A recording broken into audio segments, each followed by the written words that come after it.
I studied middle school math in Japanese for 7 days and then challenged my friend Taka to a math exam to see who can score higher. An American, me, Oh, I made a careless mistake. or Taka, a Japanese college graduate. Oh shoot, I made a mistake, man. To balance my study schedule, I will study for an hour and 30 minutes each day. To keep track of all the new vocabulary I will learn, I will use an electronic flashcard program called Anki. And because I'm incredibly brain dead after work and learning math is mentally taxing, let alone in a foreign language, I will be waking up at 4:30 a.m. to do this challenge, starting now.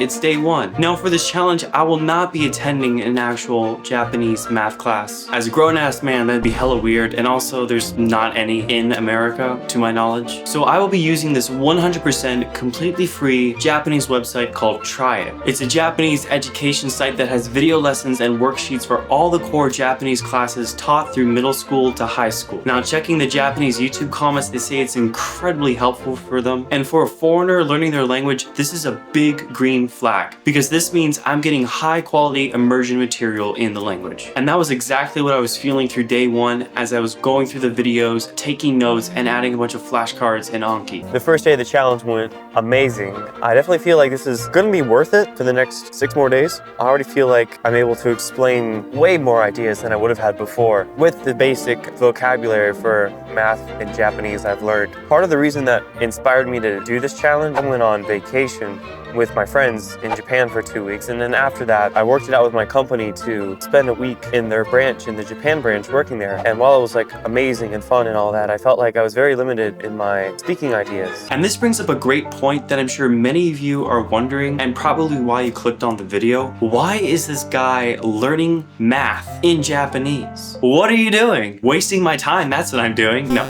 As I alluded to earlier in the video, I am following the mass immersion approach to learning a foreign language. I'm learning Japanese by doing things in Japanese. This could mean me watching an anime, reading a book in Japanese, or listening to a song in Japanese. It doesn't matter. As long as it's in Japanese, it's immersion. And while I'm not discounting Japanese textbooks, because I believe they have their place, I believe in order to achieve native level fluency in the language, immersion is the only way to do it. But why did I decide to learn math in Japanese still? Besides being able to have a weird flex to say, I believe over the past year, my growth in Japanese has started to stagnate. And this is because for the past 5.5 years of me learning the language, I've primarily immersed in reading light novels and watching anime. And while this has brought me incredible gains in the language, because I was only immersing myself with anime and light novels, I was indirectly limiting my language capabilities. Like I said before, when I visited Japan with my friends and they got a chance to work a week in the Japan branch, the ideas and concepts I would hear over and over again in reading light novels and watching anime, I could articulate my ideas very clearly. But for ideas and concepts that are just not often referenced in anime, I just couldn't even say a sentence. It was just bad.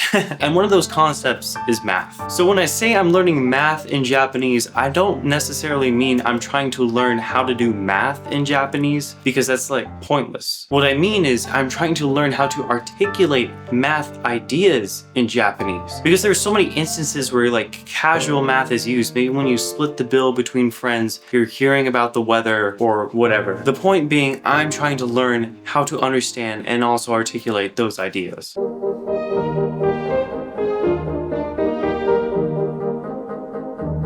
Day 2 was more the same. I continued to watch the math lessons and take notes and make more flashcards in Anki, but I've also started to notice the immediate gains in my vocabulary, but also unlocking new ways to phrase ideas in Japanese. And that is because when you're learning a subject in school, the teacher often explains things in an explanatory way. Yeah, thank you, Captain. But I just don't often hear that in anime, so hearing a teacher explain that, I was unlocking new ways to phrase my ideas and also gain new vocabulary while I do it. And I was also like reading the YouTube comments while I do it, and apparently like the teacher was doing glasses raised, so like this, I don't know, like an anime emote. Dog was just doing it straight out of an anime. And it helped added humor to like a dry subject. I wrapped up day 2 of my studying Japanese middle school math, and I have to say I'm feeling super awesome about this so far. One of the things I'm like really happy to have noticed since doing this is I'm now able to like say fractions in Japanese. And it sounds pretty basic, but when they say a fraction, when they say 1/2, in English we say 1 and then half.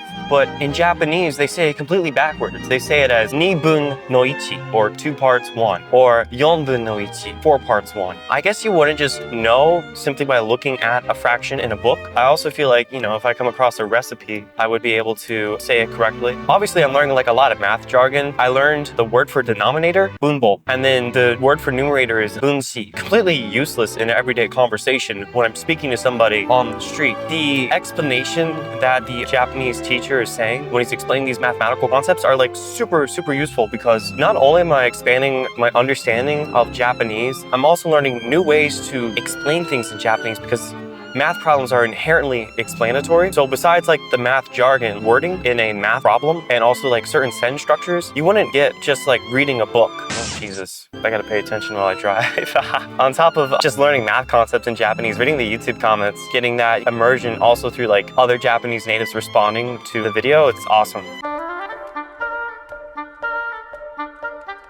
Now, day 3 of the challenge is when I definitely started to get fatigued from the continuous learning and math, and also waking up hella early to do this. If you noticed on my timer, it says 2 hours in the first parts of the video, but I said I've only studied for 1.5 hours. And that was because initially I was going to study for 2 hours a day, but I noticed already on day 1, I was getting fatigued to the point where I could no longer like retain or even process new information after the 1:30 mark, which strangely coincides with the amount of time I would take a class in high school. They were divided into 4 hour and 30-minute blocks. So maybe it's just me hitting my natural attention span. And this actually brings up a great point that comes with learning a language, and I'm sure many of you may struggle with getting burnt out or getting fatigued with learning the language you want to learn. It's not a sprint, it's a marathon. And what I mean by that is, don't try to set unreasonable expectations for yourself when it comes to learning a language. For some people, they can easily study for 4 hours a day, and for other people, they can't manage more than 45 minutes. I am in the latter. I can't read for 4 hours. I'll go crazy. And if you force yourself to study for 4 hours a day and then you get burnt out and quit and develop animosity towards the language you're trying to learn, that just sets yourself up for failure. So it's all about finding the right balance. If you can study long term for only 2 hours a day, or maybe only 1 hour a day, that is by far better than trying to force yourself to study longer than that and quitting later. So for me, by dropping my time to 1 hour and 30 minutes, I was able to make it the full 7 days in this challenge.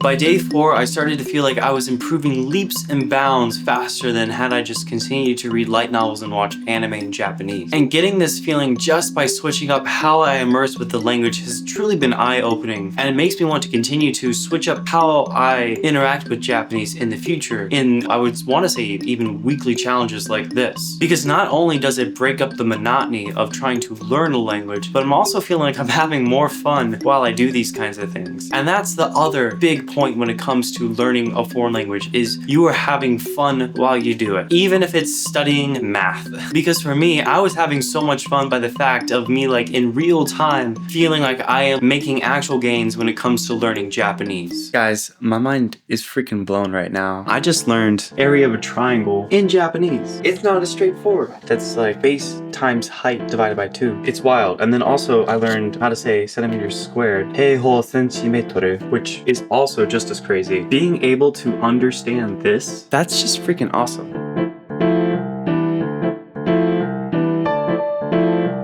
Now day 5 and day 6, I don't really have anything new to say. It's just more of the same, which comes with the process. I did reach out to my friend Taka to coordinate a time to do the math challenge with him, and I got to learn the joy of what it's like to coordinate with international time zones in mind. And also with it being the day before daylight savings, which made things 10 times more confusing. 9 a.m. Sunday in Japan is 7 p.m. Saturday night, and that was the only time Taka was free. So for day 7, it was really like day 6 in the afternoon, because I finished my day 6 studying in the morning, then I went to the gym, and then I did my day 7 studying right before we took the exam, going head to head. Ladies and gentlemen, it was a mathematical battle.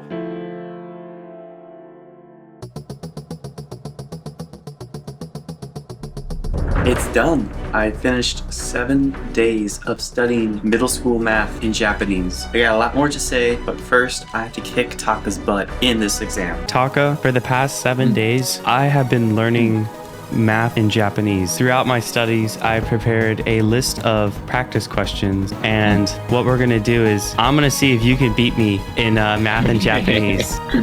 I'll try it. To even the playing field, I must be able to articulate how to solve a question in Japanese. Let's just say I know how to solve it in English, but I can't say it in Japanese. It will not count. All right, Taka, you ready to go head to head? You think you're gonna win? I think I can. You think you can? Okay. All right. I feel confident in myself. I think I'm gonna beat you low key. No, I've been putting in the hours. I have a timer ready for 20 minutes. If you finish before me, I'll give you 5 extra points. All right. 3, 2, 1. Okay. So the first one is 0度より5度低い, and that is minus 5度.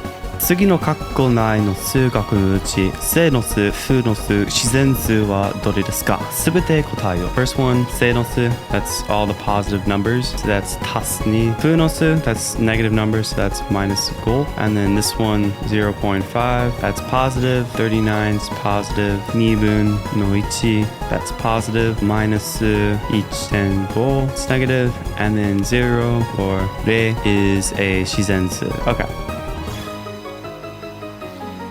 Oh gosh, this. Hey, Kai. Yes? Did you finish? Hey, Kai, yeah, I've already finished. Oh my god, I still have 9 minutes left. I'm almost done, Taka. Okay. 括弧マイナス2かける6足す括弧2かける40. So this is minus 2括弧16足す14. We have pulled the minus 2 out there. So that's 30. So that's 30. So this is minus 60. 次の式のうち一次式である式を選び、文字を含む項の係数を書こう。So this is 二次式, this is 三次式, so this is 一次式, and that the項 is minus the sum. Oh my god, I'm going way too slow. Hold up. Oh shoot, okay, I finished. All right, I finished with 2 minutes on the clock. Not gonna lie, that was kind of hard. All right, Taka, you finished way the fuck ahead of me. So now I guess let's just calculate our score. So that is correct. Oh shoot, I made a mistake, man. Oh, you went too fast, my guy. Oh no, I think I made a mistake. Oh, I made a careless mistake. All right, Taka, I have my score. Me too. I've finished calculating my score. So whatever your percentage is, Taka, add 5%. Okay. Who is better, the American or the Nipponjin? Jajan! 92.6. Oh my god, dog! I barely beat you. I made one mistake. It was this last problem right here. And because I was reading it too quickly. So yeah, Taka, did you feel like you were going down memory lane? Yeah, for some point. Yeah. I forgot what the case is. And like I made the same mistake as you did. I'm surprised you remembered this one. Yeah. Yeah, I completely forgot what these equations were. No, I gotta ask you, Taka, did you ever think you'd ever do math again? Yeah, I haven't thought of that. Yeah, that's a big hell no. I would have never imagined doing middle school math again. Well, dude, thank you, Taka. I really appreciate you doing this with me. Yeah, no problem. And there you have it. I beat Taka, which was actually pretty surprising. I fully expected him to kick my butt, but you know, I'm just goated with the sauce. What can I say? Over the course of this challenge, I made 90 new flashcards, which is about 13 flashcards a day. And going off the Triad website I used to learn math, I covered 2 of the 7 modules covered in Math 1, which is about 30% of the Japanese Math 1 curriculum. Meaning, going at my study speed, if I were to continue this pace for 3 more weeks, I would have finished the entire Japanese middle school Math 1 curriculum, but I don't want to do that. I got better things to do. I got a game. I gotta play Pal World and Minecraft in Japanese. If you want to see more Japanese learning challenges like this, please like and share the video. That will help me out a lot. But if you have any questions, please feel free to post them down in the comments below. I will answer every single one of them. Thank you for watching, and I will see you next time. Peace.